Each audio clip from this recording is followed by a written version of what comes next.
Hey guys, my name is Nick Sparkman. You might know me from TikTok or Instagram at Sparkmanic, but today I'm going to be teaching you how to play the card game Rummathon Royale. For those of you that are comfortable and have played classic Rummy or Phase 10, this is going to feel like a new pair of shoes. So strap in and let's learn how to play. First, pick somebody to be the dealer. They will shuffle the deck and then deal out 12 cards to each player, along with a rule card. Each of these rule cards have round sequences that you'll need to complete in order to win. To win, you'll need to have the most points after completing all 12 round sequences. Each one of these cards contains the same 12 round sequences, just in different orders, so each one is a little bit unique. Once everybody has their cards, place the rest of the cards face down in the center of the table and flip one card to start a discard pile. Play starts with the person to the left of the dealer, and if the card that was flipped happens to be an action card, they gain that card and a new one is flipped.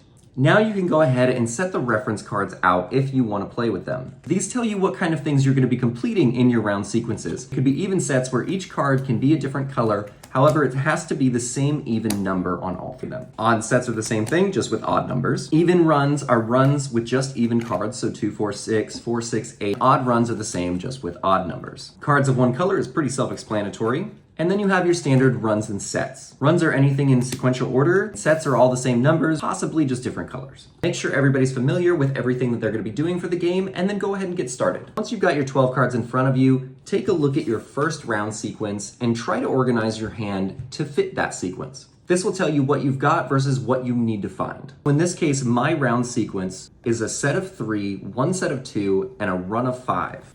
So I have a set of 3 6s, I have a set of 2 5s, but I don't quite have a run yet. Regardless of if you can or can't make your round sequence, every turn is going to start the same way. You're either going to draw a card from the center, or you're going to draw a card from the discard. You can only draw a card from the discard though, if you can complete your round sequence that turn. For this turn, I'll draw, see if there's anything that I can do. If I can't, then I simply discard a card. Then play goes to the next player. Each player pretty much does the same thing on their turn. They draw a card, see if they can play any cards in front of them, and then discard a card if they can't or after they're done playing. As you can see, when you discard, you create a river. If you see a card in that river that you could use, you can take it, but you need to take all the cards on top of it, and you'll need to still play your entire sequence that turn. On your turn, if you have the cards available to play your round sequence in front of you, then you would play them and then discard a card before it goes on to the next player. After you've played your round sequence, your goal is to get rid of the rest of your hand. You do this by playing cards on your turn, adding them to your round sequence or to the sequence of other players who have already played their round sequence. Round only ends when one player runs out of cards to play. You may have also noticed some special action cards in your hand, and we'll go over those now. There are 6 different types of special action cards in Rummathon Royale, and each one adds a strategic layer to your gameplay. These cards can be played straight out of your hand during your turn. And if for whatever reason you're not able to play one of these cards legally, you will just discard it to signal the end of your turn. If it's not much use to you, it's probably not going to be much use to anybody else anyways. The first and simplest is a flex card. These are the wild cards of the game and can be used in the place of any card that you would need to complete a set run or cards of one color. These are super useful, but yield the highest points when they're in your hand at the end of a round, so be careful. If you play a sabotage card, the rest of the players have to take all the flex cards out of their hand, put it onto the deck, and then somebody has to reshuffle the deck. These are very mean. Then we've got burden cards and double burden cards. When you play these, you actually give them to another player of your choice. This gives them an extra round sequence that they have to complete in order to move on at the end of the round. So in this case, if this was played on me, on top of my round sequence, I would also have to complete an even run of 4. If the player you assigned a burden card to completes that burden on top of their round sequence, they get an extra 50 points at the end of the round. For a double burden card, it's 100 points. If they don't though, you get those points instead. The limitation to burden cards is that you cannot play them on any player who has already completed their sequence.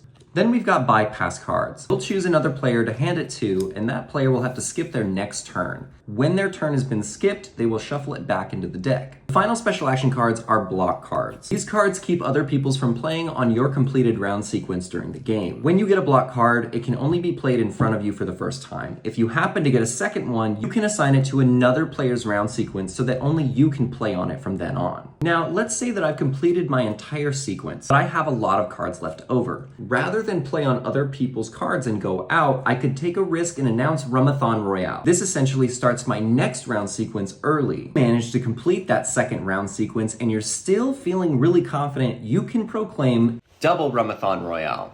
And if you complete all 3 of those sequences before anybody else goes out, then you win the entire game. Good luck with that though. If you're unable to complete your double Rummathon Royale, well, in the next round you will have to start on the round sequence that you were already on before you proclaimed Rummathon Royale. So be careful.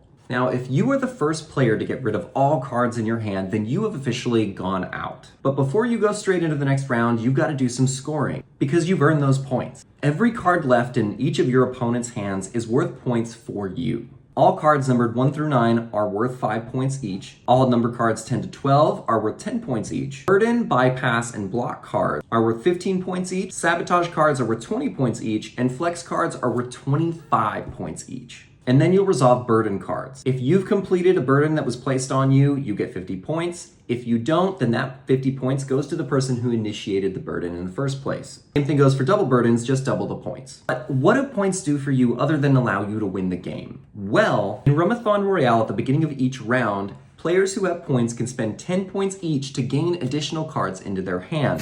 This is super helpful if you're planning on doing a Rummathon Royale or a double Rummathon Royale. Just keep in mind that you can only buy a max of 20 cards per round, which is a lot to keep track of.